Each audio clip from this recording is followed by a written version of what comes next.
Okay, everyone, welcome to the show. Fresh week with a fresh dog. Fresh dog that, according to him, has a lot to do today, and I am yet to see exactly what was on his schedule for the day, aside from peeing on bushes. But let's get into it. Okay, so today we're going to talk about, and I'm going to disclose some personal numbers to you because why not? It's how we learn. So let's talk about how much of your income you should be spending on, I'm going to call it a mortgage, but really housing in general, because, hey, prior to having a mortgage, you are probably going to have rent.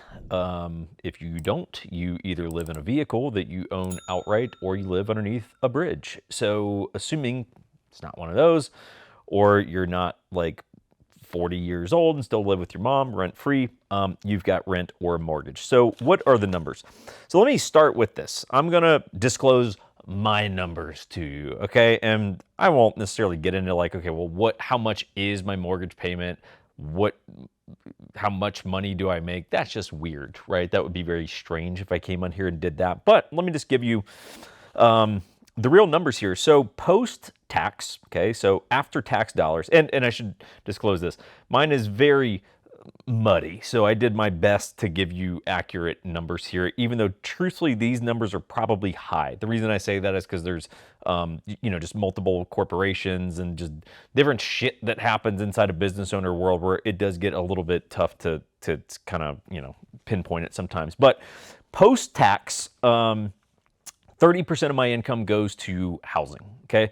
Now, I'm not lumping into that my AC bill or my solar payment. I'm talking property tax property tax and insurance along with my actual mortgage payment. All of that is encompassed into one payment. And for me, post-tax dollars, that consumes about 30% of my post-tax monthly income. Okay. Pre-tax, I'm around 20%. Now, both those numbers are probably a tad bit high, but I'm just giving you sort of conservative estimates there. So 20% pre-tax, 30% post-tax. So what is the rule of thumb? Because to tell you the truth, I almost use this as like, I was almost nervous to crunch my numbers. It just been a sec since I did it. I was like, man, I hope I'm not like shitting on the rule here and like completely breaking what is the expected norms. So the rule of thumb is that your mortgage should not exceed 28% of your pre-tax income.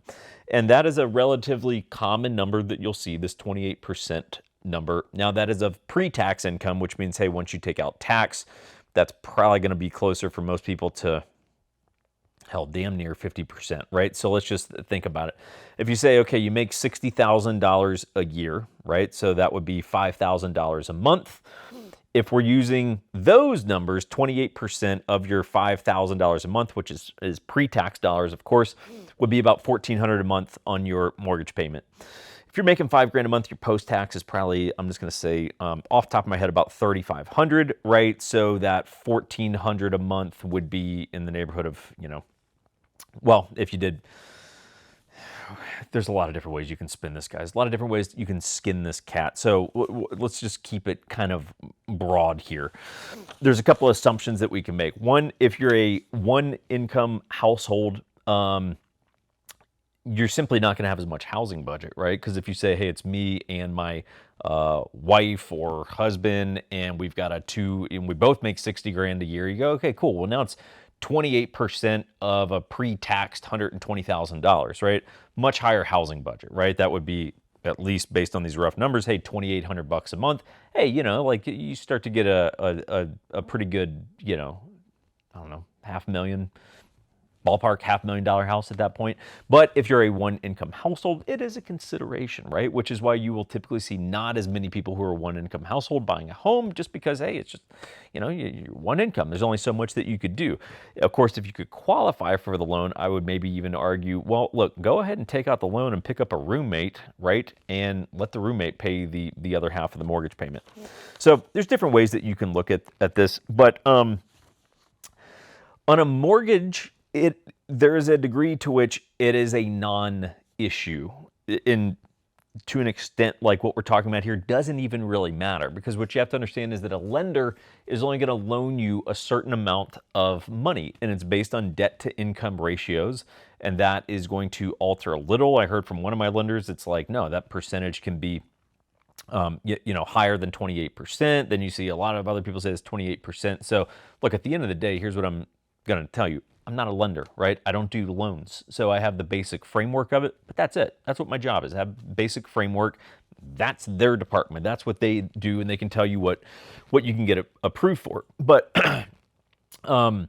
you can only get, you can't be like, oh, I'm going to spend like 80% of my, you know, income on my house. It doesn't work that way. You're simply, the debt to income ratios of that will not work, right? So that's how loans are. It's very different in a post 2008, 2009 world than it was at that point, right? You can only get loans up to a certain percentage of what you're making.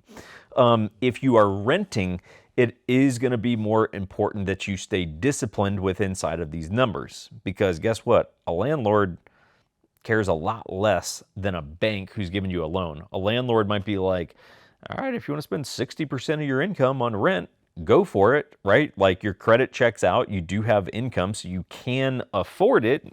It might be dumb of you to pay that much, but okay. So a landlord's going to have less scrupulous conditions, right? So it is on you as the renter or buyer to be more disciplined and not get wild with your monthly rent payments, especially given that you should be trying to save money at that point in order to put towards a down payment on a mortgage. So this is just food for thought, guys. That's all it is. It's just food for thought, right? Sometimes we wonder, like, how much of my money should I be spending on a mortgage payment? Statistically, about 28% of your pre-tax income. So that's it, guys. I'm going to leave it there. We'll save bourbon for a different day here, but it's good, and you should drink it. So if you need real estate help, let us know.